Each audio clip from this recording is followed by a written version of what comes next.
বর্তমান বাজারে যেকোনো ফ্ল্যাগশিপ রেঞ্জের ফোন কিনতে গেলেই কিন্তু লাখ টাকার উপরে লেগে যায়। কিন্তু এই বাজারে কখনো কি কেউ ভেবেছেন যে ৳১,৩০,০০০ দিয়ে একটা Realme ফোন কিনবেন? আমি আজকে যেই ফোনটা নিয়ে কথা বলবো এটা হচ্ছে Realme GT8 Pro, যে ফোনটার গ্লোবাল ভ্যারিয়েন্টের দাম ৳১,৩০,০০০। এর থেকে কম টাকায় আপনি এর থেকে ভালো ক্যামেরা ফোন পাবেন এবং এর কাছাকাছি পারফরম্যান্স দিতে পারবে এরকম ফোনও আপনি কিন্তু বাজারে পেয়ে যাবেন। কিন্তু তারপরেও কেন আমরা Realme GT8 Pro এই ফোনটা কিনবো? এটা নিয়েই আমরা আজকের এই ভিডিওতে আলোচনা করব।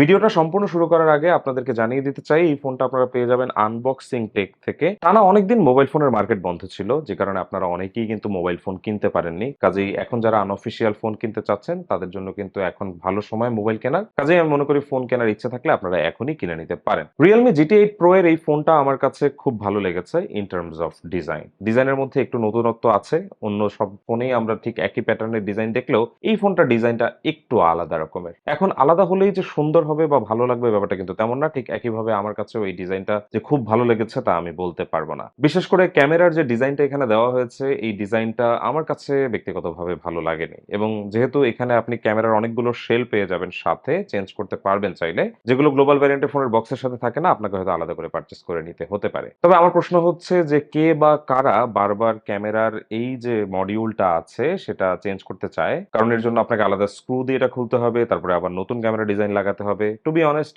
আমি ব্যক্তিগতভাবে চাই না ক্যামেরার ডিজাইন এতটা চেঞ্জ করতে। ক্যামেরার ডিজাইনের বাইরে এই ফোনটা অন্য যেকোনো চাইনিজ ফোনের মতোই। ঠিক আমি যদি বলি Vivo X300 Pro কিংবা Oppo Find X9 Pro কিংবা OnePlus 15, সব চাইনিজ ফোন বর্তমানে যেই ডিজাইনে আসে এটাও সেই একই ডিজাইনে এসেছে। ব্যাক সাইডটা একদমই ফ্ল্যাট, ফ্রন্ট সাইডটাও ফ্ল্যাট এবং সাইডটাও কিন্তু পুরোপুরি ফ্ল্যাট। সাইডটা অ্যালুমিনিয়ামের তৈরি, পেছনে গ্লাস ব্যাক আছে। গ্লাস ব্যাকের ওপরে এখানে একটা আলাদা টেক্সচার আছে, লেদারি একটা টেক্সচার বলা যায়, যেটা খুব ভালো একটা হ্যান্ড ফিলিং দিচ্ছে হাতে, আর যে কারণে কিন্তু ব্যাক সাইডে খুব একটা ফিঙ্গারপ্রিন্ট দেখা যায় না। আমাদের কাছে যে ফোনটা আছে এটা হচ্ছে আরবান ব্লু কালারের, যেই ব্লু কালারটা একদম ফোনের সাইড যে ফ্রেমিংটা আছে সেই ফ্রেমিংটা পর্যন্ত কভার করা হয়েছে, যে কারণে এই ফোনটার সাইডে থেকে দেখতেও কিন্তু সেই আরবান ব্লু এর একটা ফিলিং আমাদেরকে দিচ্ছে। ফোনটির ডান দিকে আছে পাওয়ার বাটন, তার সাথে ভলিউম রকার এবং দুই পাশে দুইটা অ্যান্টেনা ব্যান্ডের মতো দেখা যাচ্ছে। নিচের দিকে আমরা দেখতে পাচ্ছি speaker section, microphone, USB-C port এবং সিম কার্ড। আর উপরের দিকে স্পিকার সেকশন আছে, আয়ার ব্লাস্টার আছে এবং সেকেন্ডারি নয়েজ ক্যান্সেলেশন মাইক্রোফোন আছে। ফোনটার সামনের দিকে একটি অ্যামোলেড ডিসপ্লে আছে, যেটা 144 হার্টজ এর একটি ডিসপ্লে,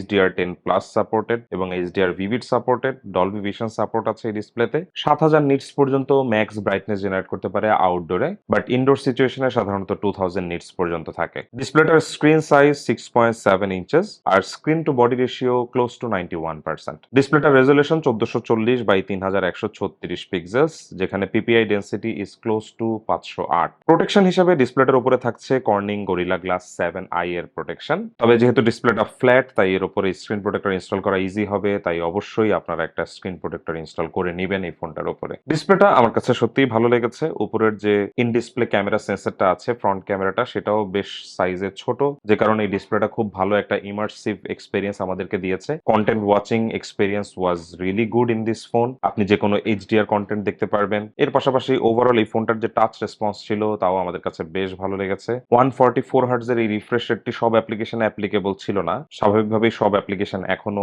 এই রিফ্রেশ রেটের জন্য সাপোর্টিভ না। মোস্টলি আমরা 120 হার্টজই পেয়েছি সব জায়গাতে, বাট ফোনের টাচ রেসপন্সিভনেস একদমই ফাস্ট ছিল এবং অ্যাকুরেট ছিল। ফোনটাতে আমরা Android 16 এর সাথে পেয়ে যাচ্ছি Realme UI7 এবং Realme বলছে যে টানা 4 বছর তারা এটার মেজর আপডেট দিয়ে যাবে। চিপসেট হিসাবে এই ফোনটাতে আছে স্ন্যাপড্রাগনের 8 এলিটের Gen 5 এর চিপসেট, যেটা 3 ন্যানোমিটারের চিপসেট। বর্তমান সময়ে অ্যান্ড্রয়েড ফোনের ফ্ল্যাগশিপ চিপসেট এটা, সব ফোনই এই চিপসেটে বের হচ্ছে, যত ফ্ল্যাগশিপ ফোন বের হচ্ছে, তাই পারফরমেন্সের দিক থেকে আপনি যে কোনো ফ্ল্যাগশিপ ফোনের সাথেই এই ফোনটাকে রাখতে পারবেন। তবে ক্যামেরা সেন্ট্রিক ফোনের কাতারে এই ফোনটাকে আপনি রাখতে পারবেন না বলে আমার কাছে ব্যক্তিগতভাবে মনে হয়েছে। চাইনিজ ফোন সবগুলাই এখন আমি দেখলাম যে বেশ ভালো কালার প্রসেস করতে পারে, যেগুলো পোস্ট প্রসেসিং, ছবি তোলার পরে একটা পোস্ট প্রসেসিং এর মাধ্যমে আমরা একটা ছবির ফাইনাল যে আউটকামটা পাই সেটা সব চাইনিজ ফোনই এখন ভালো। তবে কেন জানো আমার কাছে রিয়েলমির এই ফোনটার ক্যামেরাটা খুব একটা ভালো লাগে নাই। হতে পারে যে আমি এর আগে Vivo X300 Pro এর ক্যামেরা দেখেছি, আলট্রার ক্যামেরা দেখেছি বা আইফোনের ক্যামেরা দেখেছি,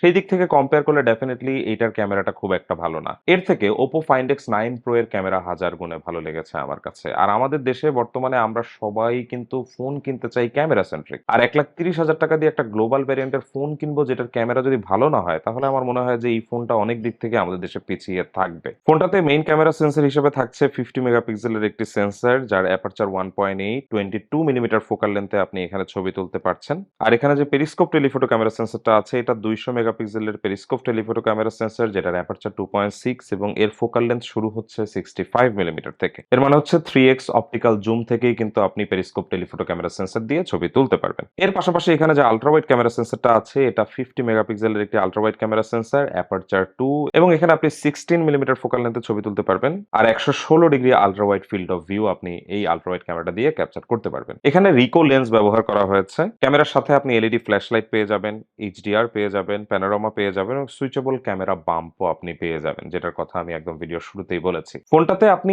8K তে ভিডিও করতে পারবেন 30 FPS এ, আর 4K তে আপনি চাইলে 30, 60 এবং 120 FPS ও ভিডিও করতে পারবেন। তবে ব্যক্তিগতভাবে ক্যামেরার পারফরম্যান্স খুব একটা আমার কাছে ভালো লাগেনি। আপনাদের কাছে কেমন লেগেছে তা অবশ্যই আমাদেরকে একটু কমেন্ট করে জানাবেন। এই ফোনটাতে যে ফ্রন্ট ক্যামেরা আছে, এটা 32 মেগাপিক্সেলের ফ্রন্ট ক্যামেরা, এর অ্যাপারচার 2.4 এবং এটা দিয়েও আপনি চাইলে 4K তে 30 এবং 60 FPS এ ভিডিও করতে পারবেন। ফ্রন্ট ক্যামেরাটা আমার কাছে ভালো লেগেছে। ইটস নরমাল, অন্য যেকোনো ফোনের মতোই কিছুটা। কাজেই ফ্রন্ট ক্যামেরা নিয়ে আমার কোনো কমপ্লেইন নেই। এই ফোনটার যেই ব্যাপারটা আমার কাছে সবচেয়ে বেশি ভালো লেগেছে সেটা হচ্ছে এর যে ডুয়েল স্টেরিও স্পিকারটা আছে। লিটারালি আউটডোর সিচুয়েশনে আমরা যখন স্পিকারটা ব্যবহার করেছি, আমাদের কাছে মনে হয়েছে যে মেবি আমরা কোনো ব্লুটুথ স্পিকার হাতে নিয়ে ঘুরতেছি। আরেকটা ব্যাপার যেটা ভালো লেগেছে সেটা হচ্ছে এই ফোনটার যে ফিঙ্গারপ্রিন্ট সেন্সরের পজিশনিংটা আছে সেটা। আমরা সাধারণত ভিভো ফোনের ফিঙ্গারপ্রিন্টের পজিশনিংটা বেশ ভালো জায়গায় দেখি, ঠিক একই রকম জায়গাতে এই ফোনটাতেও দেওয়া হয়েছে ফিঙ্গারপ্রিন্ট সেন্সরটা, যেটা আমার কাছে ব্যক্তিগতভাবে সত্যিই ভালো লেগেছে। ব্যাটারি হিসাবে এই ফোনটাতে আমরা পেয়ে যাচ্ছি 7000 মিলি অ্যাম্পিয়ারের একটা ব্যাটারি, আর বক্সে আসা যে চার্জারটা আছে এটা দিয়ে আমরা 120 ওয়াটে চার্জ করতে পারবো এই ফোনটাকে। খুব দ্রুত চার্জ হয়ে যায়। লিটারালি আমরা 30 মিনিটে এই ফোনটাকে 70 to 80% চার্জ হয়ে যেতে দেখেছি, যেটা সত্যিই দারুণ একটা ব্যাপার লেগেছে আমার কাছে। আর চার্জ বেশ অনেক সময় ধরে রাখছিল এই ফোনটা। আমরা দেখেছি যে এক চার্জে আমরা এই ফোনটা প্রায় 1 দিন ব্যবহার করতে পেরেছি। যদিও আমরা লাইট ইউজ করেছি, গেম এই ফোনটা দিয়ে আমরা খুব একটা করিনি। জানি যে আমরা স্ন্যাপড্রাগন 8 এলিট জেন 5 থেকে একই রকম পারফরম্যান্স পাবো, তাই আর আমরা এক্সট্রা করে গেম এই ফোনটাতে খেলতে যাইনি। তবে আমার মনে হয় যে আপনারা গেম খেললেও এটা থেকে বেশ ভালো একটা ব্যাটারি ব্যাকআপ পেয়ে যাবেন। এই ফোনটার কয়েকটা ভ্যারিয়েন্ট আছে, যার মধ্যে আমাদের হাতে আছে 16GB 512GB ভ্যারিয়েন্টের এই ফোনটা। তবে আমি যেটা বলবো যে আমার কাছে কেন যেন এই ফোনটার প্রাইসিংটা পছন্দ হয় নাই। যদি এই ফোনটার দাম সামনের দিকে আরো কমে 1 লাখের কাছাকাছি আসে, সেক্ষেত্রেও হয়তো মানুষকে এই ফোনটা রেকমেন্ড করা যায়। তবে আমার মনে হয় যে কেন যেন আমি তখনও মানুষকে হয়তো Vivo X200 Ultra রেকমেন্ড করতে পারি। তবে একটা জিনিস মাথায় রাখবেন যে ওই ফোনগুলো কিন্তু চাইনিজ রমে আসে। আর চাইনিজ রমে কিন্তু কিছু প্রবলেম আছে। আমরা অনেকেই চাইনিজ রমের ফোন ব্যবহার করতে চাই না। কাজেই যদি কেউ গ্লোবাল রমের ফোন পছন্দ করেন, গ্লোবাল রমের ফোন কিনতে চান,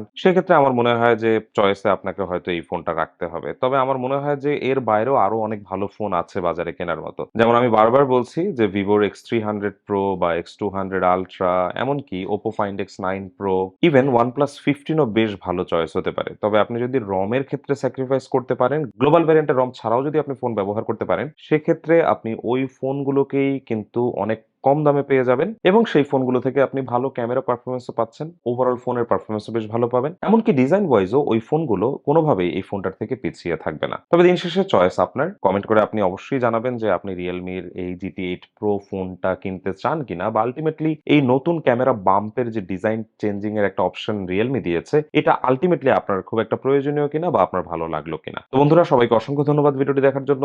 সবাই ভালো থাকবেন। দেখা হবে পরবর্তী ভিডিওতে। আল্লাহ হাফেজ।